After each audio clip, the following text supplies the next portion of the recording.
कर दिया अकरम की बात सुनकर अचानक मोंटी को उस घड़ी का ख्याल आया जो अभिनव के पास थी। वो घड़ी तो अभिनव की जेब में ही थी। मोंटी ने अपने आप से कहा और एक पल के लिए ऑपरेशन रूम की तरफ देखा। ऑपरेशन अब भी चल रहा था, इसलिए मोंटी अंदर नहीं जा सकता था। ऐसे में उसने सिर्फ ये दुआ की कि वो घड़ी हड़बड़ी में अभिनव की जेब से नीचे न गिर गई हो। मोंटी उस घड़ी के ख्यालों में खोया हुआ था और अकरम उसे कुछ सेकंड्स तक गौर से देख रहा था। क्या बात है मोंटी, तुम परेशान लग रहे हो? अकरम ने धीरे से पूछा। उसकी आवाज से मोंटी होश में आया और एक गहरी सांस लेकर बोला, अकरम वो घड़ी, संजय अंकल की वो घड़ी, वो अभिनव की जेब में ही थी। हमें उस घड़ी को जल्द से जल्द लेना होगा और उसके अंदर की रिकॉर्डिंग रिकवर करनी होगी। दिक्पाल के खिलाफ वो हमारा पहला सबूत है। मोंटी की बात पर अकरम ने एक गहरी सांस लेकर अपना सिर हिलाया और फिर पीछे खड़े अपने आदमी से कहा, स्टाफ के साथ बात करके टाइगर के कपड़े मंगवाओ और उसमें से वो घड़ी हमें ला कर दो। अभी ऑपरेशन चल रहा है, लेकिन तुम मौका देखते ही ये काम निपटा देना। जी बॉस। अकरम के आदमी ने हाँ में सिर हिलाकर कहा। इतने में बलराज को कुछ सूझा और वो बोला, मोंटी तुमने अभी अभी कहा कि ये दिक्पाल के खिलाफ हमारा पहला सबूत होगा, तो फिर दूसरा सबूत क्या है? बलराज की बात सुनकर मोंटी एक पल के लिए हिचकिचा गया।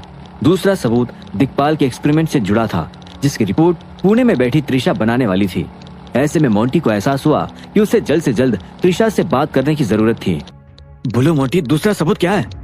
अकरम ने भी बेसब्र होते हुए पूछा। उन दोनों के सवालों से मोंटी के माथे पर शिकन आने लगी थी। वो समझ नहीं पा रहा था कि ये पूरा मसला कहां से और किस तरह से समझाए। ऐसे में उसने एक और गहरी सांस ली और कहा, दूसरा सबूत क्या है वो मैं आप सभी को आराम से बताऊंगा। हमारे लिए फिलहाल सबसे ज्यादा जरूरी है ये कि हम जल्द से जल्द दिक्पाल के खिलाफ खड़े वकील और सीबीआई के डायरेक्टर गिरिराज तक दोनों सबूत पहुंचा दे। वैसे तो ये काम मैं संभाल लूंगा, लेकिन मुझे आप लोगों की हेल्प लग सकती है, इसलिए प्लीज रेडी रहिएगा। मोंटी की बात सुनकर अकरम ने एक पल के लिए बलराज की तरफ देखा और फिर धीरे से हाँ में सिर हिलाकर कहा, ठीक है मोंटी, हमें तुम पर भरोसा है। वैसे भी टाइगर के साथ सबसे ज्यादा तुम ही रहे हो, तुम्हें अच्छे से पता होगा कि उसकी क्या प्लानिंग है। थैंक यू, मोंटी ने एक हल्की सी मुस्कान के साथ कहा, लेकिन उसकी मुस्कान पल भर में ही मुरझा भी गई। अभिनव के फिलहाल गंभीर स्थिति में होने से मोंटी का भी दिमाग खराब हो चुका था। उसने एयरपोर्ट पर जो दृश्य देखे थे वो अब भी उसके मन में झलक रहे थे। इधर बलराज भी अकरम के सामने रखी बेंच पर जाकर बैठ गया और अपनी भौहें तानकर कुछ सोचने लगा। उसने फिर अचानक बड़बड़ाते हुए कहा, पहले इटली में हमला हुआ और अब हमारे खुद के शहर में। मुझे तो अभी तक समझ नहीं आ रहा कि हम डर कर चूहों की तरह अपने बिल में क्यों बैठे हैं। अगर इस बात का खुलासा हो ही चुका है कि असली पापी दिक्पाल है, तो हमें तुरंत उसे खत्म कर देना चाहिए। बलराज की शिकायत सुनकर अकरम ने एक हताशा भरी गहरी सांस ली और फिर कहा, तुम्हारा गुस्सा जायज है बलराज, लेकिन जो खेल हम खेल रहे हैं वो बल से कम और अकल से ज्यादा खेला जाता है। तुम खुद सोचो, ऐसे न जाने कितने जानवर हैं जिनके अंदर शेर से ज्यादा ताकत होती है, लेकिन इसके बावजूद जंगल का राजा शेर ही कहलाता है। पता है क्यों? क्योंकि शेर को पता है कि उसे कब हमला करना है और कहाँ हमला करना है। अकरम की बात सुनकर बलराज तुरंत अपनी बेंच से खड़ा हुआ और झेपते हुए बोला, हमारा शेर घायल हो गया अकरम, मौत से जूझ रहा है वो। अगर उसे कुछ हो गया तो हम क्या करेंगे? तुम क्या करना चाहते हो फिर ये तो बता दो। तुम ही बता दो कि अब हमें क्या करना है, ठीक है? अकरम बलराज पर भड़क उठा। ऐसे में लोकेश ने उन दोनों को शांत करने की कोशिश की और कहा, जो भी बात हो, लेकिन हमें आपस में नहीं लड़ना चाहिए। टाइगर के बाद अगर किसी चीज ने हमें जोड़कर रखा है तो वो हमारी एकता ही यार। पर हमें कुछ तो फैसला लेना पड़ेगा ना लोकेश, अचानक डीके ने कहा। ऐसे में लोकेश ने एक हताशा भरी गहरी सांस ली और वो अकरम के बगल में आकर बैठ गया। अकरम ने भी अपने मन में चल रहे कई सारे ख्यालों के दबाव में अपना सिर पकड़ लिया था। वो समझ नहीं पा रहा था कि टाइगर के ना होने पर उसे अब क्या करना चाहिए था। ऐसे में अकरम ने कुछ सेकंड्स के लिए अपनी आंखें बंद की और फिर उसे खोलकर मोंटी को देखते हुए कहा, तुम बताओ मोंटी, हमें क्या करना चाहिए? अकरम का सवाल सुनकर मोंटी को अचानक अपने ऊपर काफी दबाव महसूस होने लगा, क्योंकि टाइगर फिलहाल मौजूद नहीं था। इसलिए ग्रुप से जुड़े सारे फैसले लेने की जिम्मेदारी उस पर आ चुकी थी। मोंटी को अब जाकर महसूस हो रहा था कि एक लीडर होना कितनी बड़ी रिस्पॉन्सिबिलिटी थी और अभिनव कैसे इसे हर रोज झेलता था। ऐसे में मोंटी कुछ सेकंड्स के लिए जमीन पर देखकर सोचने लगा और फिर एक गहरी सांस लेकर बोला, सबसे पहले तो मैं दोनों सबूतों को सीबीआई तक पहुंचाना चाहूंगा, क्योंकि अभिनव अपने पिता को इंसाफ दिलाना चाहता था। इसलिए हमें दिक्पाल पर अभिनव के पिता के गुनाहों का दाग तो लगाना ही होगा। इसके बाद हमें अभिनव की होश में आने का इंतजार करना चाहिए। उसके होश में आते ही हम सभी उससे रिक्वेस्ट करेंगे कि वो दिक्पाल को इतनी आसानी से कानून के हवाले ना छोड़े, क्योंकि दिक्पाल के भी कहीं ना कहीं काफी सारे कनेक्शंस होंगे। हमें अभिनव से ये बात कहनी होगी कि वो अपने तरीके से दिक्पाल को सबक सिखाए। लेकिन भगवान न करे अगर अभिनव को कुछ हो गया तो? अकरम ने गहरी आवाज में पूछा। मोंटी ने उसे एक पल के लिए देखा और फिर कहा, तो फिर ये काम हम खुद करेंगे। हमें कुछ ऐसा करना होगा कि दिक्पाल भी खत्म हो जाए और अभिनव और उसके पिता को इंसाफ मिल जाए। मोंटी की बात सुनकर बलराज ने एक गहरी सांस ली और फिर अचानक उसके कंधे पर हाथ रखते हुए कहा, बिल्कुल, तुम चिंता मत करो मोंटी, टाइगर के लिए हम वो सब करेंगे जो हमारे बस में होगा।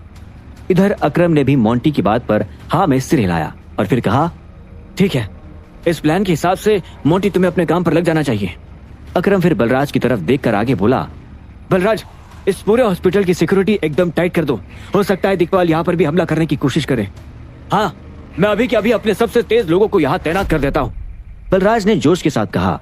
इतने में लोकेश भी बोला, मैं और डीके क्या कर सकते हैं, हमें भी बता दो अकरम। लोकेश के सवाल पर अकरम ने एक पल के लिए सोचा और फिर कहा, लोकेश, तुम मीडिया पर निगरानी रखना और इस बात का ध्यान रखना कि वहां कोई गलत इंफॉर्मेशन ना फैल रही हो। और डीके, तुम मोंटी की मदद के लिए तैयार रहना। तब तक मैं टाइगर के आदमियों से कोऑर्डिनेट करता हूँ और दिक्पाल के पीछे एक जासूस छोड़ देता हूँ। अकरम की बात सुनकर सभी लोगों ने हाँ में सिर हिला दिया। सिर्फ कुछ ही मिनटों में मोंटी ने त्रिशा को फोन लगा दिया और बलराज ने अपने आदमियों को हॉस्पिटल की पहरेदारी के लिए बुला लिया। इधर अकरम भी दिक्पाल के पीछे जासूस छोड़ने की तैयारी में लगा हुआ था। दिक्पाल का भेजा हुआ आदमी जब तक हॉस्पिटल पहुंचा तब तक बलराज के आदमी वहां तैनात हो चुके थे। उस आदमी ने जब देखा कि हॉस्पिटल के आसपास बंदूक लिए इतने सारे लोग खड़े हैं तो वो एक पल के लिए घबरा गया। ऐसे में उसने तुरंत अपना फोन निकाला और दिक्पाल का नंबर डायल कर दिया। दिक्पाल अब भी अपने बार में बैठा था और किसी तरह की सोच में डूबा हुआ था। इतने में जब उसका फोन बजा तो वो अचानक अपने ख्यालों से बाहर आ गया। उसने स्क्रीन पर देखा तो पाया कि वो उसके आदमी का ही फोन था। दिक्पाल उसे तुरंत उठाते हुए बोला, हाँ, क्या खबर है? बॉस, यहाँ तो बहुत ही टाइट सिक्योरिटी है। हॉस्पिटल के अंदर, बाहर, पार्किंग में, हर तरफ हट्टे कट्टे लोग खड़े हैं और उनके हाथों में हथियार भी है। उस आदमी ने फोन पर फुसफुसाते हुए कहा। उसकी बात सुनकर दिक्पाल ने गुस्से भरी गहरी सांस ली और बोला, इतनी जल्दी टाइगर के लोगों ने वहाँ की सिक्योरिटी भी बढ़ा दी। अब पता कैसे लगेगा कि वो जिंदा बच पाया है या नहीं? बॉस, हॉस्पिटल के अंदर जाना फिलहाल नामुमकिन लग रहा है। ऐसा लग रहा है कि अगर मैंने गलती से भी अपना कदम अंदर रख दिया तो ये लोग मुझे गोलियों से भून डालेंगे। ओह शिट, नहीं नहीं नहीं नहीं नहीं। उस आदमी की आवाज अचानक पतली हो गई। ऐसे में दिक्पाल एक पल के लिए कंफ्यूज हुआ और अपनी भौं तान कर बोला, हेलो, क्या बात है, क्या हुआ?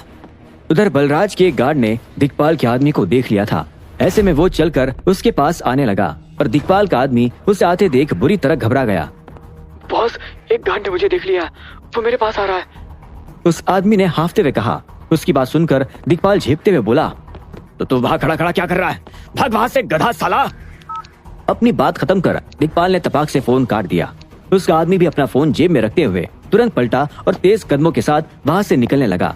बलराज के गार्ड ने उसे एक पल के लिए जाते हुए देखा और फिर वो भी पलटकर वापस अपनी पोजीशन पर आ गया। दिक्पाल का वो आदमी भागते हुए अपनी गाड़ी के पास पहुंचा और तभी उसके पास से एक गाड़ी तेज रफ्तार से गुजरी। उस गाड़ी ने सीधा हॉस्पिटल के सामने ब्रेक लगाए और फिर उसमें से तुरंत शर्मिला और राजीव नीचे उतर गए। अनन्या, अनन्या! शर्मिला बिलखते हुए हॉस्पिटल के अंदर जा ही रही थी। इतने में बलराज के गार्ड्स ने उसका रास्ता रोक दिया। रुकिए मैम, आप डायरेक्टली अंदर नहीं जा सकती।